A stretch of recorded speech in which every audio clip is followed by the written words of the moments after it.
Hi! Get ready with me for మా ఇంటి వినాయక చవితి పూజ. అందరికీ వినాయక చవితి శుభాకాంక్షలు. నేను ఏ చీర కట్టుకుంటున్నానో మీకు మొన్నే చెప్పేసాను కదా! శారీ కాంటెస్ట్‌లో విన్ అయిన శారీ అయితే నేను కట్టేసుకుంటున్నాను. ఆల్రెడీ నిన్న నైటే దానికి ఫాల్ అండ్ పీకో అన్నీ చేయించేసాను. వితిన్ 1, 2 డేస్ బ్లౌజ్ స్టిచ్ చేసి ఇవ్వడం అనేది దట్టు ఫెస్టివల్ టైంలో అది కష్టం కదా! మా మమ్మీ అయితే కాంట్రాస్ట్ కలర్ ట్రై చేయమంది. సో, నేనైతే ఈ గ్రీన్ వేసేసాను. బ్లూ కూడా బావుంటుంది.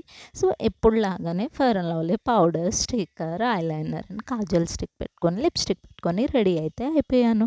అండ్ ఫైనల్లీ నేను చెప్పాను కదా! నా హెయిర్ అయితే తొందరగా అస్సలు డ్రై అవ్వదు. సో, ఇలాంటి టైంలో అయితే నేను డ్రైయర్ యూజ్ చేస్తాను. శారీ కట్టుకొని ఇంత మంచిగా రెడీ అయ్యుండి, ఫెస్టివల్ అయ్యుండి, హెయిర్‌లో ఫ్లవర్స్ లేకపోతే ఎలా? సో, ఎంత కాస్ట్‌లీ అయినా తప్పదు కొనాల్సిందే.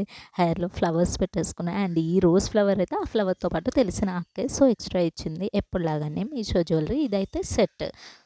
షార్ట్ అండ్ లాంగ్ వచ్చింది. అండ్ ఇయర్ రింగ్స్ వేరే సెట్ మీద పెట్టేసుకున్నా. అండ్ ఫైనల్లీ కుంకుమ అయితే పెట్టేసుకొని, మ్యాచింగ్ బ్యాంగిల్స్ ఏసేసుకొని రెడీ అయిపోయాను. సో, నేనెలా ఉన్నానో అండ్ ఈ శారీకి కాంట్రాస్ట్ బ్లౌజ్ సెట్ అయిందా లేదా కామెంట్‌లో అయితే చెప్పేయండి. మా ఇంటి వినాయక చవితి పూజ ఎలా జరిగిందో పార్ట్ 2 వీడియోలో అయితే చూపిచ్చేస్తాను. ఓకే. బాయ్.